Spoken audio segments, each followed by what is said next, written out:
let's just treat yourself like you're the school. You gotta fill all three squads. So you got the freshman team, you got the JV team, you got the varsity team, and you got to understand that's your job when you're running a team is to fill all of that. If you just try to get all varsity players, it's going to be rough. It's going to be a really tough time. So not only can you not replace yourself, but you can't just have the best of the best of the best. You're going to have a little bit of each, and part of it too is you got to understand that like everybody's goal is different. Where maybe your goal is to sell 100 houses. Okay, not everybody wants to sell 100 houses, right? Maybe somebody's okay selling 10 houses.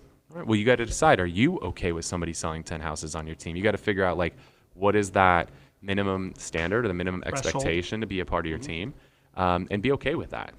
But if you try to set that minimum too high, it's going to be really hard to build a team.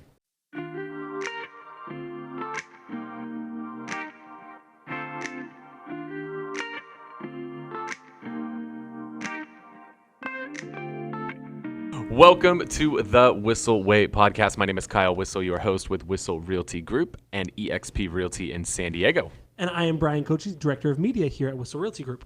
The goal of the show is to give you the tools and techniques to go out there and crush it in your business, whether that be real estate, mortgage, or really just any business. And the way that we like to do that is to answer the questions that you have for us. I hate guessing on what to talk about, and so we just listen to you on what to talk about. So if you got a topic you'd love to have us hit on the show, you can always go to thewhisselway.com. You can ask us questions on there. You can subscribe to the podcast and YouTube channel, join our referral network and Facebook group, as well as our email newsletter where we share a lot of tips and tricks. And you can get dialed in with our Media Mayor Mastermind course, which was a masterclass in everything you need to know about crushing it with video in real estate as you head into 2022. All of that is available at thewhisselway.com. If you enjoy the show today, if you can make sure to hook us up with a review if you're listening on a podcast platform. And if you are watching on YouTube, hit that thumbs up button, let YouTube know you're enjoying the show. And if you want to get future episodes of the show, hit the subscribe button and the little notification bell. And YouTube will do the rest. What do you got for us today, Bryan? I have a feeling I'm going to do a lot of the talking today. I'm out of it, man. I'm prepping for our meeting tomorrow where I'm talking about social media and I'm Googling graphics and all sorts of shit. So okay. I'm a little out of it after diving into that. But anyways, we're here towards the end of the year, beginning of the year, whenever you're listening to this. This is typically when the real estate market kind of slows down a little bit. This is typically when we see the biggest movement from agents from one team to another, either going and creating their own team, joining a different team, maybe switching brokerages altogether, or even getting into or out of the business. This is usually a really important time for flux and movement. Yeah. Flux capacitors. Flux capacitors. Flux is a thing, right? It is. I don't know if that was the right usage. Whatever. But it's a thing. Tom, give me the quick head shake. No. It's used in blacksmithing. Okay, it's used in blacksmithing, so we're basically there. Of course, Tom knows about blacksmithing. So, what we also see a lot of times, we see kind of people having the idea that the grass is greener on the other side. Yeah. And so. Do you know my favorite saying around that one? Yeah, What is it? The grass is greener where you water it. Yeah. Yeah. So I kind of want to talk to you, or I want you to talk for about 20 minutes. Oops. Or there's another one I read recently. It's like, the grass might be greener on the other side, but that's because it's full of shit. So it could be that too. That's pretty funny. So I kind of want to talk about, first, let's talk about the whole grass is greener situation. Yeah. And then we'll go on to the next thing. I'll ask you the next question. Yeah, well, what I want to talk about too on this is that there's definitely a lot of consolidation that's happening in the industry right now. I know that for the last 7 years, we've been the number one team in the county. And now we've got multiple teams that are beating us this year. And what we were doing 2-3 years ago, doing a couple hundred deals a year, we were tops in the county by a healthy margin. And now we'll do well over 500 this year and, be in the top 5 at this point. And there's even teams in the country now where 500 is like what they're doing in a month. I mean, there's teams that are legitimately doing 500 transactions a month right now. That's so insane. Yeah. So what we're starting to see happen more and more is that there's just consolidation. Like we're seeing the solo agent start to fade away and the mega teams. What the definition today of a mega team is versus what it was even 2 or 3 years ago is drastically changed. 2 or 3 years ago, you never saw a team of 50 people or 100 people, or now there's teams of 200 plus people. Like teams, I'm not talking brokerages, I'm talking teams. So what's starting to happen is people are realizing like, hey, if I go over to this team, regardless of brokerage, which we will talk about brokerages, but regardless of the brokerage, this team's going to do a lot of the work for me to where I don't have to. I'm willing to give up some of the money so I don't have to deal with all of that stuff. Like the trip we just went on, one of my most epic ever 40th birthday trip, and we paid people to coordinate everything for us. It was fantastic. Like we would have a dinner set and the car would be there to pick us up at the right time and take us to the dinner. We'd walk out of the dinner and the car would be waiting, right? And everything was just set up. We didn't have to deal with all the headaches or anything. We didn't have to order Ubers and sit around and wait and have to book all of our own, reservations. We didn't have to do any of that shit. Like everything was just set up and it was really easy. And it's a lot more enjoyable that way when other people do some of the work for you. Now, are you going to pay for the people who set all this shit up? For sure. I mean, we woke up on yesterday morning and then while we're waking up, there's a chef at the house already cooking breakfast for us. Like, how cool is that? Now, yeah, you're going to pay for that stuff, but it's done for you. You don't have to do it all. You don't have to go to the store and shop for the ingredients and prep and cook and clean. And so it's the same thing in the real estate space that there's these teams now who will do the shopping for you. They'll do the cooking. They'll do the cleaning. They'll do the organizing. Like all you got to do is show up. Well, and the thing that I think is different than your analogy is, or I guess it could be the same. With your analogy, you got a lot more leisure time. You got a lot more family time. You got a lot more hangout time. When you join a team, you could have more family time, or on the flip side, it can enable you to scale more. It can enable you to help more clients. And so maybe you take a percentage of what you would get before, but now you can do 2, 3, 4, 5 times that. Well, yeah. I mean, Mark Cuban says on Shark Tank, because I love Shark Tank, he said 100% of a grape is a whole lot less than 50% of a watermelon. So, yeah. Anyways. Yeah, that's the thing is that, people are now you're getting the right people in the right seats on the bus where life becomes a lot easier. So instead of having, a real estate agent who had to do everything, right? You got to find the lead sources. You got to bring the leads in. You got to convert the leads to appointments. You got to go on the appointments. And you got to convert the appointments into contracts and the contracts into closings and on the follow-up. Like there's so much to do and there's so many different lead sources and, you watch these YouTube videos and podcasts and go to these events and people are sending you in a million different directions. Like that's a lot to handle. It's confusing. And it's almost, it is different personality types. The person you want doing your contracts is very different than the one you want negotiating, which is very different than the one you want setting up your systems. I mean, these are 3 different personality types and no one is all the personality types. You have to find people that fit in their lane. Yep. So going from solo agent to team, good idea. Yeah. And I mean, that's my best advice too. I have a video out. If you guys want a copy of this video, shoot me a DM on Instagram. I'll send you my top 5 tips if you're a new agent, just whether you're working on getting a real estate license or you're in your first year and you just want a little help on getting going, shoot me a DM and I'll hook you up with that video. Cool. At Kyle Whissel. I don't make it confusing. Sorry. Cool. Okay. So that's step 1. Yeah. What about agents that are on a team and are thinking about going solo or doing a small team? What's your advice there? They've been into it for a while. Where are we at? I think know what you're getting yourself into. Okay. I think that not everybody is cut out to be a team leader. You've got to be somebody, most importantly, patient. If you have 0 patience, you are not going to be a good team leader. I'm sorry. This is not for people with short fuses that are hot-headed, that get frustrated by everything. I mean, if you get really pissed off because the car parked too close next to you and you want to key their car, if that's you probably shouldn't run a team. Because you're going to literally blow up every person's car in your company because you're going to get that frustrated. So I think first and foremost, you got to have patience. Second thing is you got to understand that if you're that top level agent where maybe you're on a team and you've outgrown the team and are ready to start your own thing, you cannot try to find replacements of you. You can't find yourself. And I think that's where a lot of people struggle. Like when I was an agent by myself, I had years where I sold over 100 homes personally in San Diego. That's insane. That's almost unheard of. There's very few people who've ever done that. If I just went out and tried to find other agents who would sell 100 homes, I'd have 0 agents because that's so difficult. And so you have to have realistic expectations that you're not going to find somebody that's you, because if they are as good as you, they wouldn't want to work with you.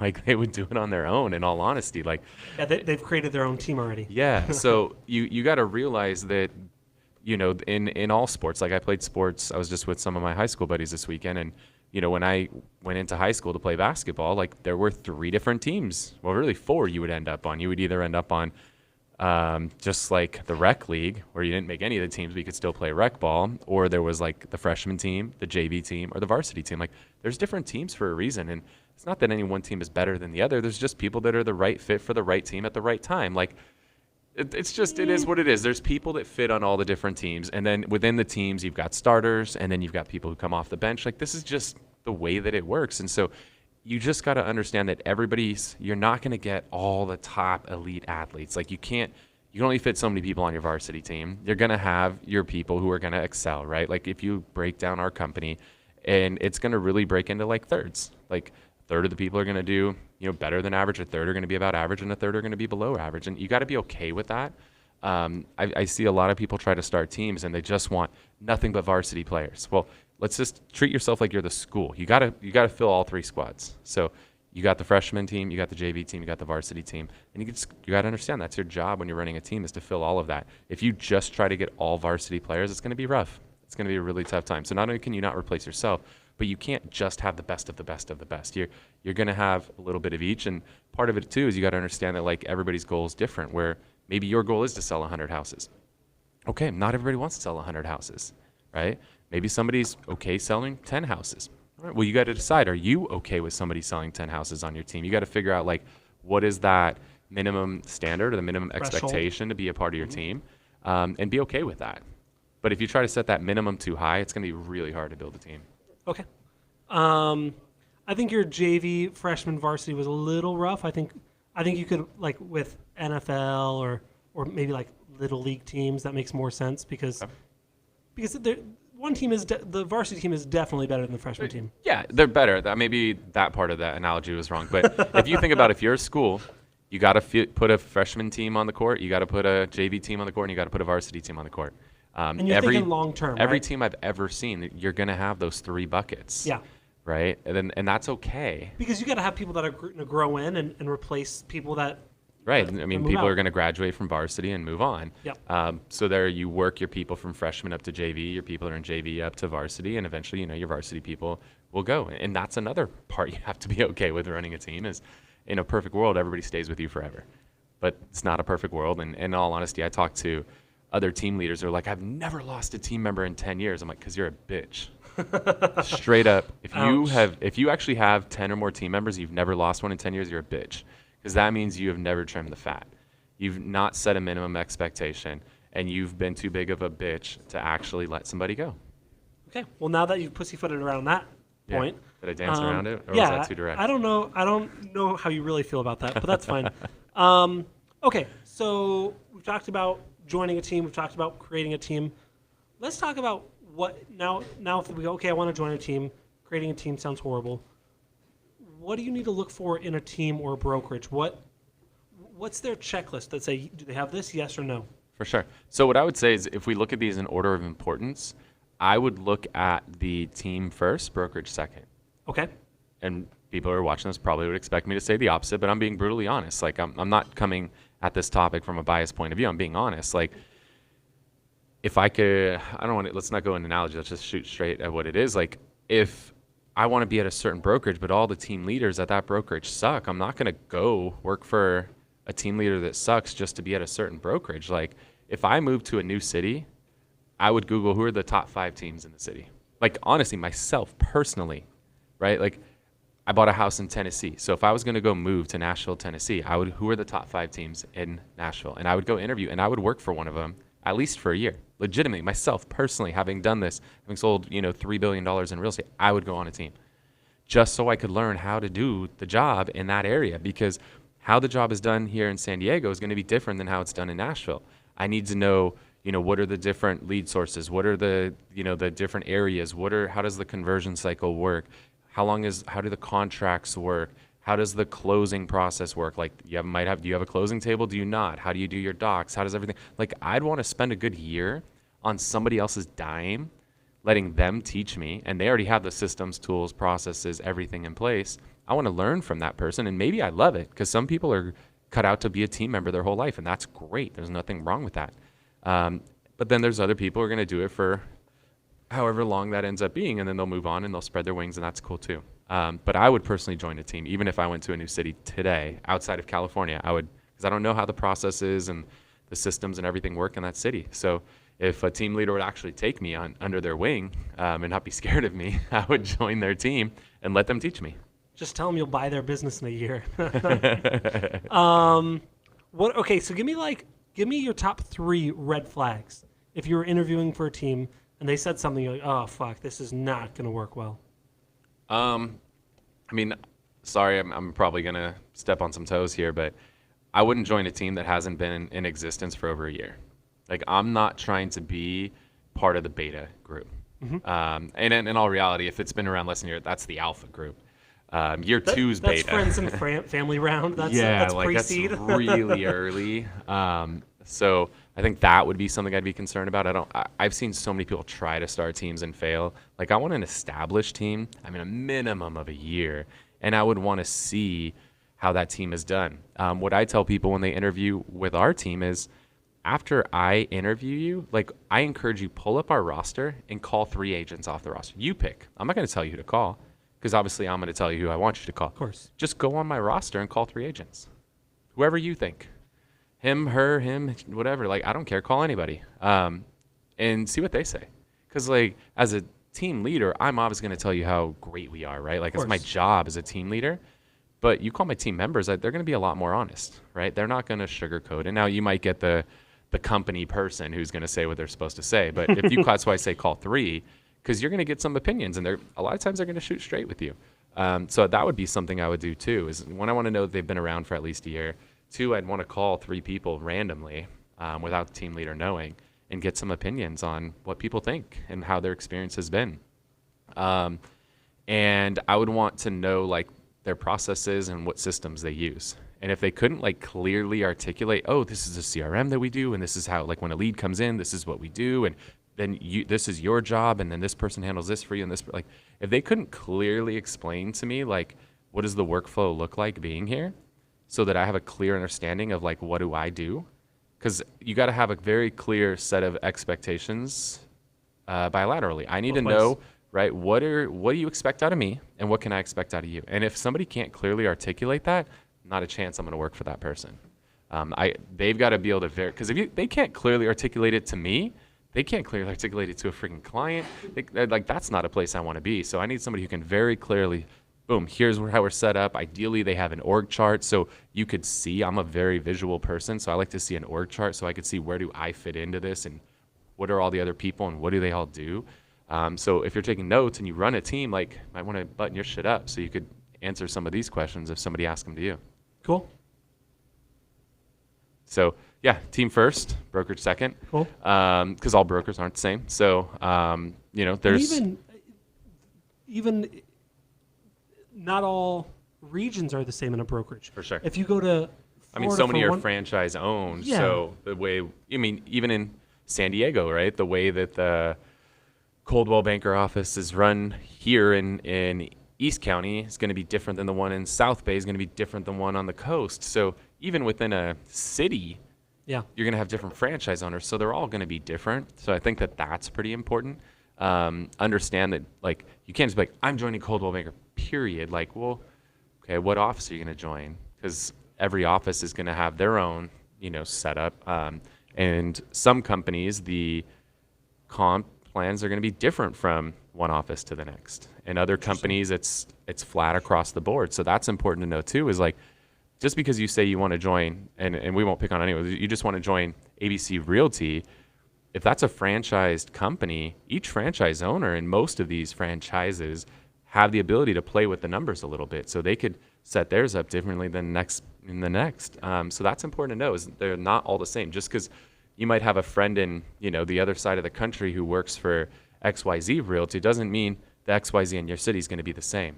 So I think it's really important to know the leadership of the brokerage that you're joining, Or like within EXP, we don't have offices, we have groups within EXP. So like our group is called Fast Forward Movement. So if you were joining a group like at EXP or Real or any one of our, the other companies that are like that are more cloud-based, you want to know the group that you're joining, because the group you're joining is similar to the office you're joining in a franchise model. So I want to know, how does this group differ from that group, because same thing, if you join ABC Realty here versus there, it's different. Well, EXP is the same thing. If you join this group versus that group, you're going to have a different experience. So I would want to know from the leadership of that company, same thing as what we talked about with the team, or what are the expectations from me and what can I expect out of you? And again, I'm not joining any office or any group if leadership can't clearly articulate that to me. Cool. So that would be my best advice. And the biggest thing, again, if you're new, is just understand all the ABC Realties, if they're franchises, most franchises allow each individual franchise owner to run their show a little bit differently. So just keep that in mind. Last thing, and it's a two-parter. Okay. When is the best time to switch companies? And two, how much lead time do you need beforehand? Yeah, I hear agents a lot of times, oh, well, I just got to close these 1 or 2 deals and then I'll change. Like, what? So you're going to just do nothing until those deals close and then you're going to change? Like, that doesn't make any freaking sense. If you're going to change, right? Like, if you're thinking you need to change, the answer is you need to change, because it's already in your head. Like, you're already checked out. Where I see a lot of agents really fall is when they're thinking about making a move and they get so fixated on like, oh my gosh, where am I going to go? And what about this and that? Their business just falls completely while they're like going through this process. So I think you got to be all in on wherever you're at, whatever team, brokerage, whatever. If you're not all in, it's probably time for a change. Cool. That seems fair. So that would be, and don't wait. Like, oh, don't wait till my deals close, or don't wait till the first of the month or the first of the year. Like, that's stupid. It's like, that's what you do with the diet, right? Like, well, when I get back from this vacation, I'm going to go on a diet. And then you start gorging with, eat an entire pizza or something and then have a giant bowl of ice cream afterwards. I'm speaking Bryan's love language if you guys didn't know. Let's go. Like, it's so silly. Like, I'm going to start the diet on Monday. Like, no, you fat ass, you need to go on a diet now, not Monday. So that would be my thing is, if you're ready to go, then go. Like, why are you prolonging the inevitable? Like, you're not going to start getting any more value out of where you're at. Just make the move. Find the place that's going to provide the value that you're looking for. And obviously, you need an alignment of values. So your core values need to be in alignment, and go. Most brokerages, most teams, the smart ones, in my opinion, will allow you to walk away. And if you had anything pending, they'll let you finish those deals up and make sure the split's paid accordingly, and start all your new deals at the new place. I would say, like, we've obviously helped a few thousand agents move over the last few years. Like, I would say 98% have run with that model. Now, you're going to have the asshole broker team leaders like, if you leave those listings with me. Like, really, bro? How do you think that's going to work out if I share that experience with the rest of the community? Like, so I would say, or when it comes time to negotiate a deal with them, when they're offering on your listing, you're like, hey, remember my listing? Yeah. It's like, that's not a good move. Yeah. So I would say most of the time brokers, they're smart. Let's leave the door open, because we've had agents who leave and then they come back around, right? They try to go and see if the grass is greener on the other side, and they go and they realize that the grass isn't greener, right? Like, it's because they weren't watering. It was actually way worse. And then sometimes you, especially if you've been at a certain place for a period of time, you start to like take things for granted, and then people leave thinking they're going to get something better when they get on the other side of the fence, and after they get over, they're like, oh shit, this is horrible. This is nothing but tumbleweeds over here. I didn't realize how good I had it. And they come back. Well, if you close the door on them on the way out by telling them like, no, you got to leave your deals behind, they're probably not going to come back. No, never ever. Yeah.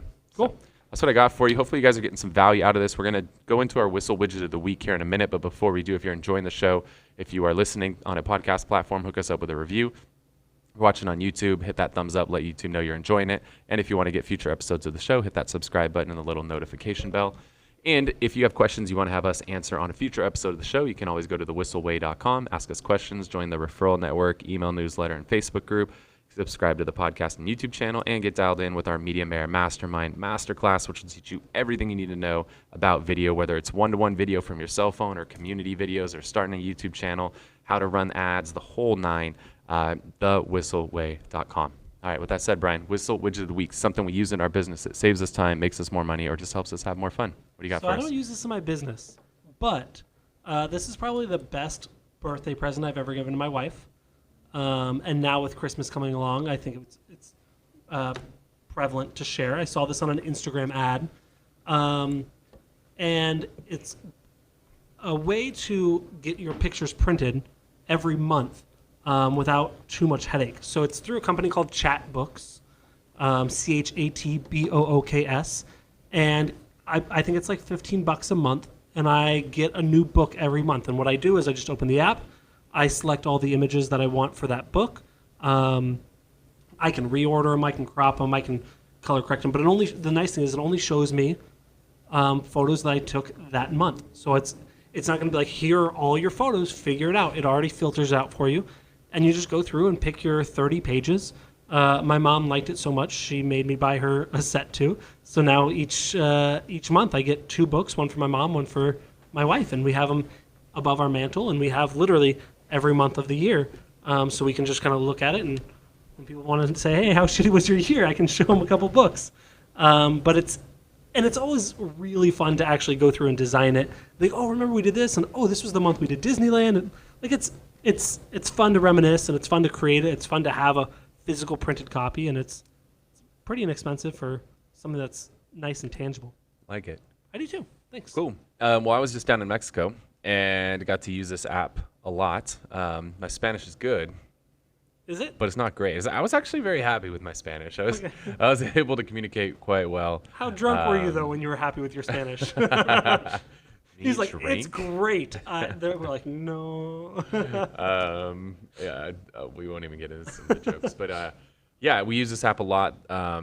Their app is called Google Translate. This app's amazing because what's cool with it is you can type things in. You can also talk them in. So you could literally stand next to somebody and have a conversation, and you hold the button down and talk, and you let go of the button, and it'll play what you said in the other language to the other person, and then they can do the same thing back. It literally puts microphones on both sides of the app, and so when you need to go from English to Spanish, you hold that button down, and it does that translate, and then when the other person talks, you hold the other microphone button down, and they speak, and it translates it in the opposite direction.